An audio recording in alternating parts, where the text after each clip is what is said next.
Welcome to Andhraprabha. నేను మీ హేమమాలిని. నేను తెలుగు భాష లెక్క ఆడా ఉంటా ఈడా ఉంటా అని అల్లు అర్జున్ చెప్పిన మాటనే ఫాలో అవుతున్నారు హీరోయిన్లు. అదెలా అనుకుంటున్నారా? ఇదిగో ఈ స్టోరీ పూర్తిగా చూస్తే మీకే క్లారిటీ వచ్చేస్తుంది.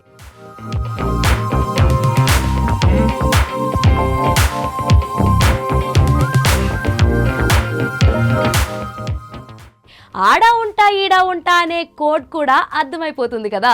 అయినా ఈ రోజుల్లో హీరోయిన్లు తక్కువేం కాదు, అన్ని చోట్ల మేము ఉంటున్నామంటున్నారు.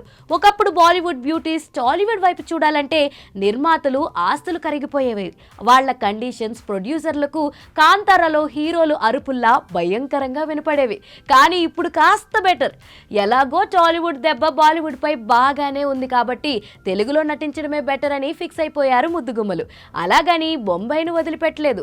బోనస్ గా హైదరాబాద్ లోను జెండా పాతేస్తున్నారు. కావాలంటే కియారా అద్వానీనే తీసుకోండి. బాలీవుడ్ లో ఈమె స్టార్ హీరోయిన్, వరుస సినిమాలు చేసుకుంటూ దూసుకుపోతుంది. అక్కడ బాగానే ఉంది. ఇంకా టాలీవుడ్ ఎందుకు అనుకున్నారా? లేదే, ఇక్కడ బిజీ అవ్వాలని చూస్తున్నారు. రామ్ చరణ్ గేమ్ చేంజర్లో కియారానే హీరోయిన్. ఇక ఇన్నేళ్లు హిందీలోనే ఉన్న శ్రీదేవి కూతురు దేవరాతో టాలీవుడ్కి ఎంట్రీ ఇస్తున్నారు. కెరియర్ కొత్తలో నేనొక్కడినే దోచే సినిమాలు చేసిన కృతి సనన్ గత ఏడాది ఆదిపురుషుతో తెలుగు ఆడియన్స్ను పలకరించింది. దీపికా పదుకునే సైతం తెలుగు హిందీ బ్యాలెన్స్ చేస్తున్నారు. ప్రభాస్ కల్కితో టాలీవుడ్ ఎంట్రీ ఇస్తున్న దీపిక రెమ్యునరేషన్ బాగుంటే ఇక్కడే మరిన్ని సినిమాలు చేయాలని చూస్తున్నారు. ఇక పూజ హెగ్డే, సమంత, రష్మిక మందన సైతం తెలుగు హిందీ ఇండస్ట్రీలు బ్యాలెన్స్ చేస్తున్నారు.